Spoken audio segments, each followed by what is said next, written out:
Hi అండి, welcome to my channel Aira food and fun. ఈరోజు మనము బగారా రైస్ని ఈజీగా క్విక్గా ఎలా ప్రిపేర్ చేసుకోవాలో ఈ వీడియోలో చూద్దాము. బగారా రైస్ కోసం అండి 2 గ్లాసెస్ బియ్యం తీసుకొని బాగా వాష్ చేసి ఒక హాఫ్ అన్ అవర్ పాటు నానబెట్టుకోవాలి.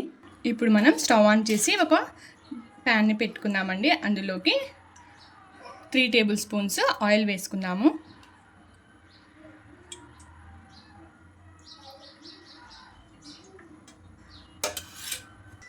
ఇప్పుడు ఇందులోకి హాఫ్ స్పూన్ జీలకర్ర లేకుంటే షాజీరా వేసుకోవాలి. స్టార్ అనేస్ 1 ఇంచ్ దాల్చిన చెక్క, లవంగాలు, నల్ల మిరియాలు, యాలకులు వీటన్నిటిని వేసుకుందాం. ఇప్పుడు ఇందులోకి ఒక బిర్యానీ ఆకును ఇలా కట్ చేసి వేసుకోవాలి. ఇవన్నీ ఒక 2 సెకండ్స్ పాటు ఫ్రై అయ్యాక ఇందులోకి మనము ఒక 2 పచ్చిమిర్చీలను ఇలా కట్ చేసి వేసుకోవాలండి. ఇప్పుడు ఇందులోకి ఒక మీడియం సైజ్ ఆనియన్ని వేసుకుందాం. ఈ ఆనియన్స్ లైట్గా గోల్డెన్ కలర్లో వచ్చేంత వరకు దీన్ని మనం ఫ్రై చేసుకోవాలి.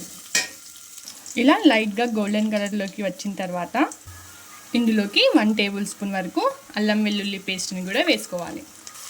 అల్లం పచ్చి వాసన వెళ్ళేంత వరకు ఫ్రై చేసుకుందామండి. అల్లం పచ్చి వాసన వెళ్ళిన తర్వాత ఇందులోకి ఒక మీడియం సైజ్ టమాటాను ఇలా సన్నగా కట్ చేసి వేసుకోవాలి. ఇప్పుడు దీన్ని కూడా ఒకసారి బాగా కలిపి క్లోజ్ చేసుకొని టమాటాలు సాఫ్ట్గా అయ్యేంత వరకు కుక్ చేసుకుందామండి.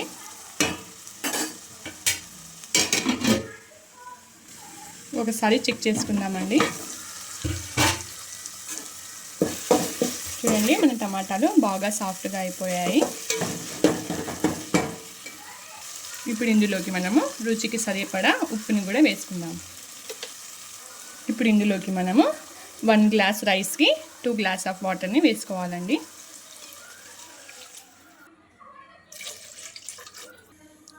ఇలా వాటర్ వేసిన తర్వాత ఒకసారి సాల్ట్ని చెక్ చేసుకోవాలండి, తక్కువైతే వేసుకోవచ్చు. ఇప్పుడు ఈ వాటర్ని మనము ఫుల్గా బాయిల్ చేసుకుందాము కవర్ చేసి. చూడండి, వాటర్ ఇలా ఫుల్గా బాయిల్ అవ్వాలి. ఇప్పుడు మనం నానబెట్టుకున్న బియ్యాన్ని వాటర్ మొత్తం తీసేసి ఇందులోకి వేసుకుందాం.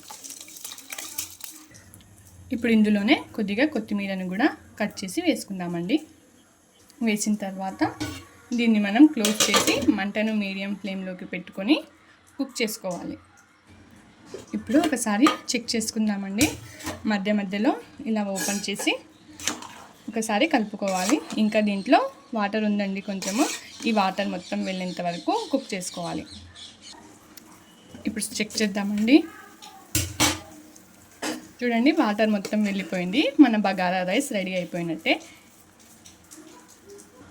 ఇప్పుడు మనం స్టవ్ ఆఫ్ చేసేసి దీన్ని ఒక 10-15 మినిట్స్ పాటు అలానే ఓపెన్ చేయకుండా పక్కన పెట్టుకొని తర్వాత సర్వ్ చేసుకుందామండి. అంతే అండి, మన వేడి వేడి బగారా రైస్ రెడీ అయిపోయింది.